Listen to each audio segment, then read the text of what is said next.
himself. The Patriots beat the Cardinals on Sunday, but Cam Newton's stats did not jump off the page. Cam only had 84 passing yards with 2 interceptions, finishing with a passer rating of 23.6, the worst of his career. Now, after the game, Cam said he doesn't play for stats and added, quote, "I play this game to win. I'm not going to apologize for winning." Say it with your chest then, Cameron. So, Marcellus, I love asking you this because there's going to be such an interesting juxtaposition between the last 17 minutes and these coming up minutes. Oh, there I'm going to ask you anyway, I know where you're trying so to you lead can me. lie to America. Me lie? Are you satisfied with Cam Newton's play this season? Oh, wait. Yes, I am satisfied. Yes, I'm satisfied. I'm glad you used the word satisfied because it's a key word in how I'm feeling towards Cam Newton right now. I'm looking at Cam Newton like he's the lipstick on this pig, and the pig is the Patriots team. Go back to this offseason. Go back to when this team was rocked with COVID and had the 8 opt-outs and the starters who said, "I won't play this year for the Patriots." Were they considered a playoff team? No. Were people going out there, even Colin Cowherd, our guys, saying that this is a 5-11 team? Yeah, a lot of people were saying this team is finally going to lose its reign in its division because they don't have the weapons. To the tune of, that's why Tom Brady is not there right now.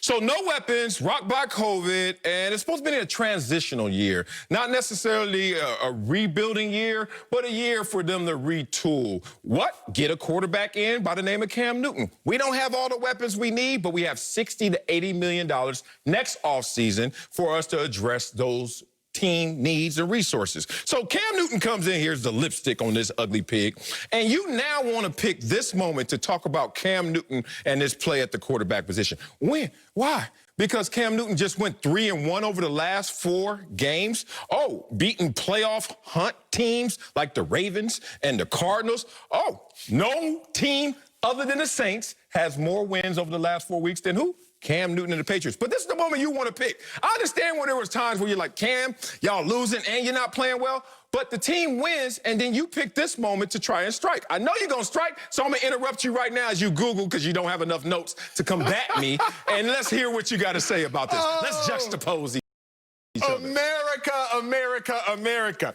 You know Marcellus has lost an argument when he starts making up phrases. What did I make up? What did I say? Did I say something? Cam Newton is beating playoff hunt teams. Yeah, I mean, hey, they ain't in the playoffs yet, but they contention.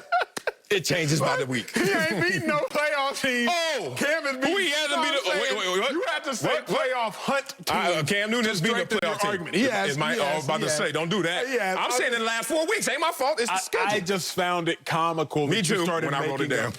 Look, here's my issue, Marcellus. And no, I'm not satisfied with Cam Newton's play this season. Hater. Pains me to say this. I like Cam Newton.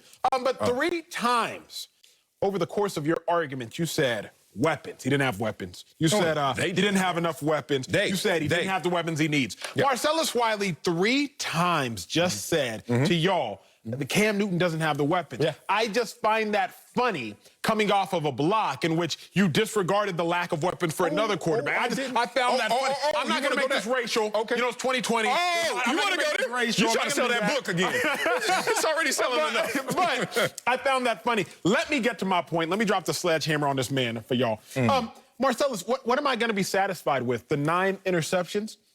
What am I going to be satisfied with for Cam Newton? The 4 touchdown passes? What am I going to be satisfied with when I look at Cam Newton? Again, this pains me to say because I like Cameron Newton. But you told me the first day I got here, you said, Acho, on this show, it's facts over feelings. Yes. You said don't ever let your compassion for an athlete, don't let that make you disregard the facts. So what happens when Carson Wentz comes up? You always disregard the facts. I speak facts. So I'm going to talk facts right here. Marcellus, let's look at the Patriots season. Cam Newton against the Cardinals throws an interception with 4 minutes left. If not for the Cardinals missing a 45-yarder, they lose that game. Oh, that counts. Cam Newton against the Buffalo Bills fumbles, and they lose that game. Cam Newton against the San Francisco 49ers, 3 interceptions in 3 quarters cost him that game. Cam Newton against the Denver Broncos, 2 interceptions. His defense held the Broncos to only 18 points. He cost him that game. So as I look at it, out of 11 games, Cam Newton has cost his team 3 and should have cost his team the 4th. Let me go somewhere else for you.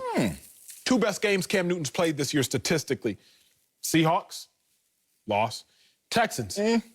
Lost. So statistically, the two best games that Cam Newton has played, you told me this 2 weeks ago. Cam threw for 397 yards against the Seahawks, threw for 300-plus yards I'm against the into rating a little more because it factors everything, but I'm listening. But the two best games statistically I wouldn't go there. that Cam played. Okay, we don't have to go there. Yeah, you let's can go. go. Let's go with the best game that Cam Newton played. Let's go. The Jets. Let's go.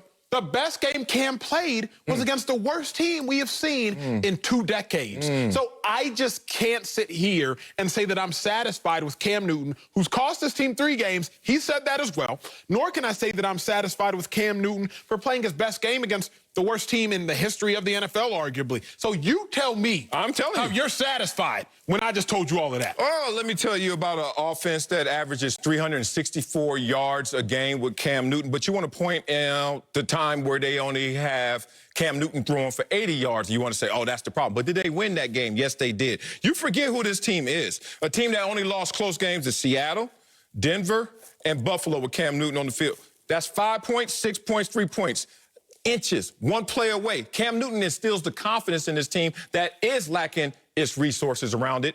That makes it a team that is actually in contention. This wasn't a team in contention before Cam Newton. Now with Cam Newton, you are in contention. We'll see how that plays out. But here's the thing, why Cam Newton is not Carson Wentz. How much does Carson Wentz make this year? $39 million. Okay, so we don't have enough money really to address anything else. And we still have some guys here, but we can't address everything. How much do you make, Cam? $1 million. Oh, do we expect the same thing out of you? I know the title's the same, quarterback.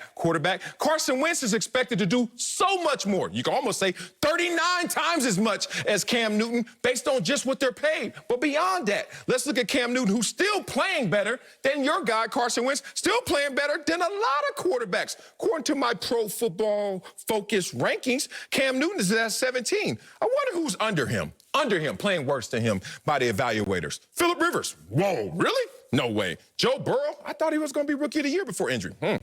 Roethlisberger. No, not on the undefeated team. Ben Roethlisberger. Oh, Fitzpatrick. Why did they bench Fitzpatrick? He was playing so well. I can keep going. Jared Goff on a contending team. Teddy Bridgewater, etc. So here's the thing. You can argue all you want about the fact that Cam Newton is having bad plays and bad stats as he's learning this offense, learning this system as he goes. But Cam Newton's been a perfect fit. He's actually been covered for a team that didn't have any other way to win. That's why Tom Brady departed. Perfect fit. Stop lying straight to my face. If you're going to lie, turn around and say Cam Newton's been a perfect fit. At least don't look at me when you lie to me. Cam Newton's been a perfect fit. Thank you. Look, bro, you told me just 20 minutes ago, what's the average passer rating in the NFL? 93. 93. That's the average. Average. So on average, 93 is your pass rating. Can we look at Cam Newton and Patriots wins this season, please? If y'all don't mind. You want to cut it up. You want to cut it up. The games in which they won. I know you want to cut it up. He throws for 158 yards per game in their wins, and he has 2 passing touchdowns, 3 interceptions, and his passer rating is an 83, 10 points below the league average in their wins. I like that. So in Cam's wins, he's given you 2 passing touchdowns, 3 interceptions, and a passer rating well below average. And you're satisfied with that. Yes. You know why I'm satisfied? Why? Because I don't know. I always tell you this, and you don't know this about my character. Hopefully you will over time. Just like Cam is going to learn this system over time. Judge a man by the distance traveled. Judge a man by where he started to where he's gone. And guess where Cam Newton started?